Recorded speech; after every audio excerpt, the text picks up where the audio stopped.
Hey Google, call my girlfriend on mobile. Got it.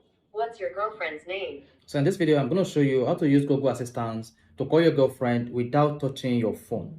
So this could be useful if you are driving or you are hitting or you are busy doing something that do not allow you to touch your phone. With the Google Assistant, you can just command your phone to put a call through to any contact on your phone. So let's go ahead now and do this. Now, the first thing you want to do is go to Google app on your phone. Just scroll down and click on the Google app. Tap on your profile icon to the top right. Now click on settings. After that, you want to come to Google Assistant. Click on it. Hey Google and voice match. Click on it. Now ensure you turn on Hey Google Assistant. This. So turn on this. Then come back. Scroll down to your information and personal preference. Click on it. Then after that, scroll down and click on your people.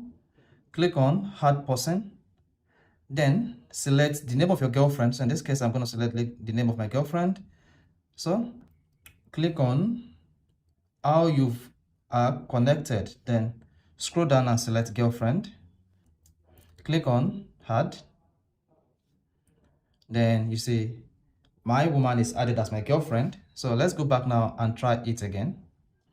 Hey Google, call my girlfriend. Calling my woman. Mobile. And that is it. So with this, you can call anyone using Google Voice Assistant. So if that was helpful, please hit the like button and follow for more tips just like this.